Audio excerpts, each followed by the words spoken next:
ఈరోజు బండి సంజయ్ అనబడేటువంటి ఒక వ్యక్తి తాను కేంద్ర మంత్రిని అనేటువంటి ఒక కనీస సోయి లేకుండా, విఘ్నత లేకుండా, విద్య లేకుండా ఒక రాజకీయ చిల్లర మల్లరగా తెలంగాణ రాష్ట్ర ప్రదాత, తెలంగాణ ఉద్యమ నాయకుడు, మాజీ ముఖ్యమంత్రి అయినటువంటి ఒక తెలంగాణ తొలి ముఖ్యమంత్రి అయినటువంటి ఒక కల్వకుంట్ల చంద్రశేఖరరావు గారి పైన ఇష్టం వచ్చినట్లుగా అడ్డమైనటువంటి ఒక ఆరోపణలు చేసి వారిని అబాసుపాలు చేయటమే కాకుండా తన మంత్రిత్వ శాఖను, తన మంత్రి పదవిని కూడా అబాసుపాలు చేస్తూ ఒక చిల్లరతనానికి వాళ్ళ బండి సంజయ్ గారు పాల్పడ్డారు. వారు మాట్లాడిన మాటలు not only defamatory, derogatory, but also demeaning the constitution, demeaning the democracy. కాబట్టి వారిపైన క్రిమినల్ చర్యలు చేపట్టాలా అని చెప్పని వాళ్ళ బీఆర్ఎస్ పార్టీ నాయకులమంతా కలిసి ఈరోజు బంజారా హిల్స్ పోలీస్ స్టేషన్లో వారిపైన కంప్లైంట్ చేయటం అయింది. వాడెవడో పోలీస్ ఆఫీసర్ ఆయనకెప్పుడో కలిసి, బండి సంజయ్ కలిసి, కేసీఆర్ గారు బీదర్లో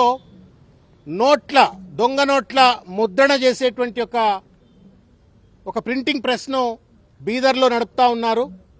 ఆ డబ్బుతోటే తెలంగాణ ఉద్యమాన్ని నడిపినారు. ఆ డబ్బుతోటే 2023 ఎన్నికల్లో ఓటర్లకు పంచినారు అని చెప్పని చిల్లర మల్లరగా బండి సంజయ్ గారు మాట్లాడటమైంది. నేను తెలంగాణ సమాజానికి చేతులెత్తి నమస్కారం చేసి విజ్ఞప్తి చేస్తా ఉన్నాను. 7 సార్లు శాసనసభ్యుడు, 3 సార్లు పార్లమెంటు సభ్యుడు, ఒక డిప్యూటీ స్పీకర్గా ఉమ్మడి ఆంధ్రప్రదేశ్ శాసనసభకు, తర్వాత కేంద్ర మంత్రిగా, తెలంగాణ తొలి ముఖ్యమంత్రిగా అద్భుతమైనటువంటి ఒక రీతిలో 14 సంవత్సరాల పాటు తెలంగాణ రాష్ట్ర సాధన కోసం ఉద్యమంలో పనిచేసి వచ్చిన తెలంగాణను బాధ్యతాయుతంగా 10 సంవత్సరాల పాటు ముఖ్యమంత్రిగా నిలబడి నిర్దిష్టమైనటువంటి ఒక అభివృద్ధిని సాధించినట్టు ఒక మహానాయకుడిని పట్టుకొని నిరాధారమైనటువంటి ఒక అడ్డమైనటువంటి ఒక ఆరోపణలు బండి సంజయ్ గారు చేయటం న్యాయమా? ఒక్కసారి నేను తెలంగాణ సమాజాన్ని దయచేసి ఆలోచించాలని చెప్పని కోరుతా ఉన్నాను. ఎవడో తలకు మాసినటువంటి ఒక అధికారి చెప్పిండు అని చెప్పనంటుండు.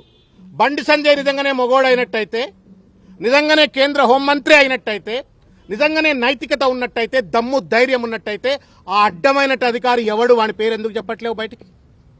ఎందుకు ఆ రోజు అధికారంలో ఉన్నటువంటి ఒక ముఖ్య నాయకుడు ఆ సదరు అధికారిని బీదర్కు పోకుండా ఆపిండు అని చెప్పని బండి సంజయ్ చెప్తా ఉన్నాడు. దమ్ము లేదా బండి సంజయ్ నీకు? చెప్పు, అధికారి పేరు చెప్పు. ఆ రోజు ఉన్నటువంటి ఒక ముఖ్య నాయకుడు ఎవడో వాడి పేరు చెప్పు. వాడి పేరు చెప్పవు, వీడి పేరు చెప్పవు. అడ్డమైనటువంటి ఒక వెధవ లెక్కను ఇష్టం వచ్చినట్లు ఇవాళ కేసీఆర్ గారి పైన నిరాధారమైన ఆరోపణలు చేస్తే న్యాయమా బండి సంజయ్ అని చెప్పని ఇవాళ నేను ప్రశ్నిస్తా ఉన్నాను.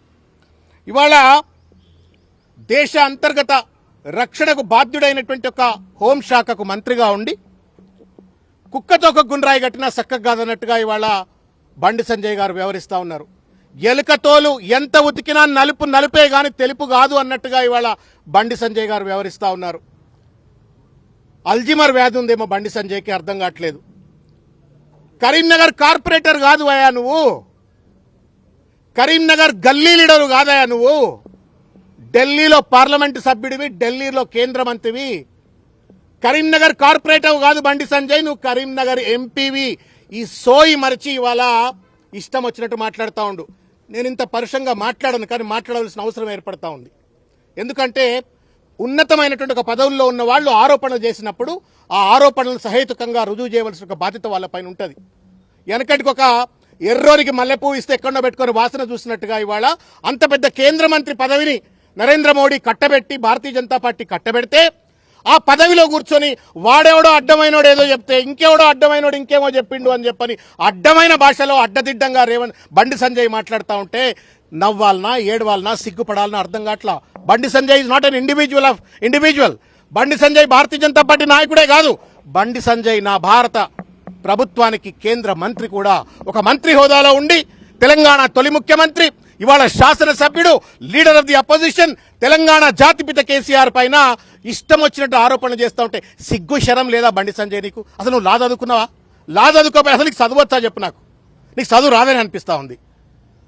ఆర్టికల్ ఇండియన్ పీనల్ కోడ్ ప్రకారంగా సెక్షన్ 39 ప్రకారంగా లేకపోతే ఇండియన్ పీనల్ కోడ్ 202 ప్రకారంగా ఎవరైనా సరే మీరు కానీ మీడియాలో ఉన్నటువంటి వాళ్ళు కానీ ఈ కార్యక్రమాన్ని చూసేవాళ్ళు కానీ నేను కానీ మేము కానీ ఎవరైనా ఒకవేళ నేరానికి సంబంధించిన సమాచారం కానీ నేరం చేసే వ్యక్తులకు సంబంధించిన వివరాలు కానీ తెలిసినట్టయితే వెంటనే స్థానిక పోలీస్ స్టేషన్కు చెప్పాలా, లేకపోతే మెజిస్ట్రేట్కి చెప్పాలా. సిగ్గు ఎగ్గు లేదు బండి సంజయ్కి. వాడెవడో సన్నాసిగాడు చెప్పిండు అని చెప్పని మీడియా ముఖంగా అడ్డదిండిగా మాట్లాడే ముందు పో మెజిస్ట్రేట్ దగ్గరికి పో, పోలీస్ స్టేషన్కి పో, కంప్లైంట్ లాడ్జ్ చేయి. Who prevents you to stop the enquiry? ఎవరు ఆపుతా ఉన్నారు నేను బండి సంజయ్ ఎంక్వైరీ చేయకుండా? ఒక చిల్లర మల్లరగాడేదో పాన్ షాప్ల దగ్గర పాన్ పరాగ్ దిక్కుంటే గుట్కా బ్యాచ్ వాళ్ళు మాట్లాడినట్టుగా కేంద్ర మంత్రి అయ్యుండి ఇష్టం వచ్చినట్టు మాట్లాడటం న్యాయమా రేవంత్ రెడ్డి? బండి సంజయ్ ఎవరిని మెప్పిద్దామని, ఎవరి కళ్ళల్లో సంతోషం చూద్దామని, ఆనందం చూద్దామని బండి సంజయ్ ఈ మాటలు మాట్లాడుతూ ఉన్నాడని చెప్పి నేను ఇవాళ ప్రశ్నిస్తా ఉన్నాను. ఇవాళ అడ్డమైనటువంటి ఆరోపణలు కేసీఆర్ గారి పైన బీఆర్ఎస్ పార్టీ పైన చేసినట్టుగా బండి సంజయ్ గారి పైన కూడా కోడై కూస్తా ఉంది. ఇవాళ వసూళ్ల బ్యాచ్ అని చెప్పని చుట్టంతా వసూళ్ల బ్యాచ్లు పెట్టుకొని ఫార్మాస్యూటికల్ కంపెనీస్ వాళ్ళను పెద్ద పెద్ద పెట్టుబడిదారులందరినీ కూడా బెదిరించి వసూళ్లు చేసిండు పాదయాత్రల పేరు మీద అని చెప్పని పెద్ద పెద్ద పుకార్లు ఉన్నాయి. ఏం సమాధానం చెప్తావు మరి దానికి? ఏం సమాధానం చెప్తావు బండి సంజయ్? ఒక బీసీ బిడ్డవై ఉండి